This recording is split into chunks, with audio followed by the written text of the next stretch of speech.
Hello once again, everyone, and welcome back to Michelle's version of calculus. Alright, so today we're going to be working on starting at Unit 2 with 2.1, the average and instantaneous rate of change. Alright, so I need to recall rate of change back from kind of like Algebra 1, honestly, but we've been doing it for a long time.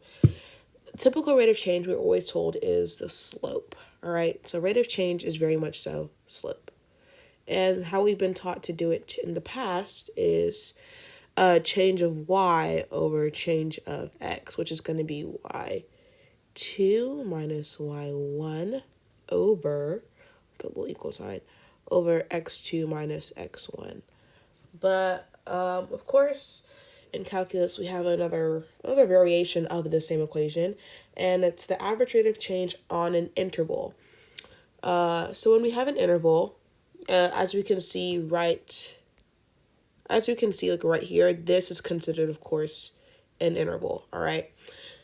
So the formula for this would be f of b minus f of a all over b minus a. Oop. Let me change that. P minus a. Let's box this up for you guys. And this is the formula for average rate of change on an interval. Let me write this down. On an interval. RT. Perfect. Alright, so we're going to move on to an example of this. So this example, we're going to use a table to find the average rate of change on the interval. And over here, as we can see, we're given the interval 0 to 4. So I recommend that on your graph, when you do see it, you go ahead and just kind of box in what you're doing. Remember, the 0 to 4 is only for x values. Don't get it confused, because I know there's another 4 that is right here, and that is not what you're looking at. You're looking at the t minutes. To be honest, let me go ahead and actually change this variable here. I didn't even realize that till now. Change this x variable right here. It's supposed to be t. Boop. All right, cool. All right, so now, of course, we have our formula up here, but let me go ahead and rewrite it. F of b minus f of a over b minus a. And, all right, now we're going to use it. So, of course, our interval is 0 through 4. This first number is going to be your a. This one's going to be your b. A, B. And I also put this other notation here because you can be seeing it in this form. Don't let it confuse you. It is the exact same thing. All right, so now we're going to go ahead and actually just plug it in. So f of b is we're going to go to b. It's 4, f of b, negative 7. You're technically using the y values or the s of t values there. Alrighty. Minus negative 2, which is coming from right here. Minus negative 2 all over, put little parentheses there for you, all over negative 7, or all over b minus a, all over 4 minus 0. And this will give you, don't forget, keep change. This will be negative 5 over 4. That would be your average rate of change over that interval. All right, cool. Moving on. Okay, so we just went over average rate of change, but that was over an interval without specifically having a function. So now we're going to go over the average rate of change of a function over an interval. And that, there are technically actually two representations of this, formula. And there's f of a plus h minus f of a all over a plus h minus a. And then or you'll see it as f of x minus f of a over x minus a.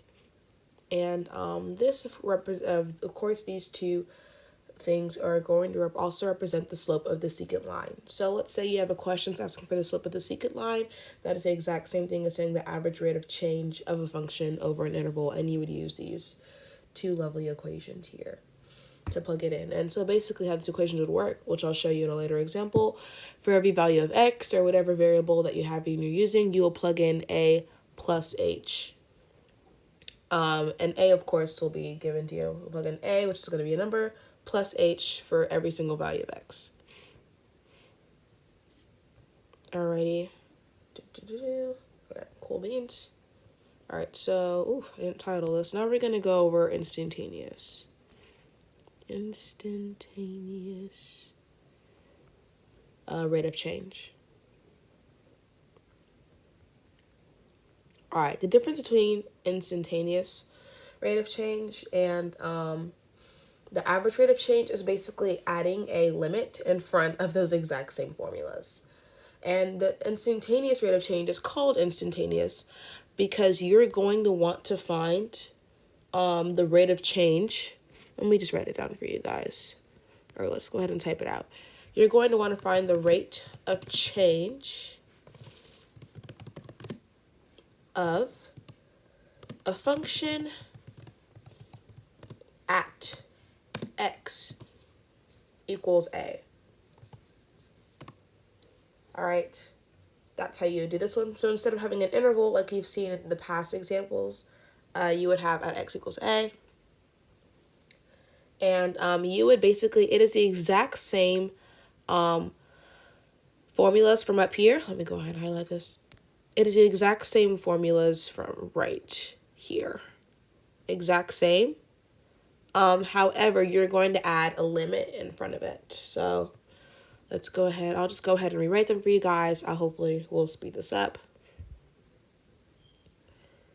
It'd be lim as h approaches 0 all over the same thing as last time, f of a minus h minus f of a all over h.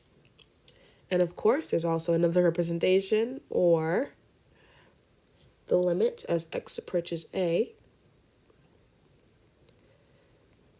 all over f of x minus f of a over x minus a. And I guess it's also going to be pretty important here to note that, of course, when we have limits brought back again, make sure you know how to do this. It will forever continue to haunt you as you keep going through this. So please, please, please know your limits. Know how to do that. Alrighty. And this right here, let's go back up here. This right here is also known as the slope of the tangent line. Tangent line, of course, at x equals a. And basically, this will help you find the slope of any point on a given line. So, yeah, of a function. So, yeah, perfect. And now we are going to do a lovely little example. All right, so moving on to our example, we have x squared minus, to find the instantaneous rate of change of x squared minus x at x equals 1. I definitely need to add equals f of x equals. This is a function, guys. Don't let me fool you. All right, so we're going to go ahead and use, this formula, the limit of f of x minus f of a over x minus a. I'm just going to go ahead and rewrite it again. Alrighty, we're back. We have an example, f of x equals x squared minus x at x equals -1.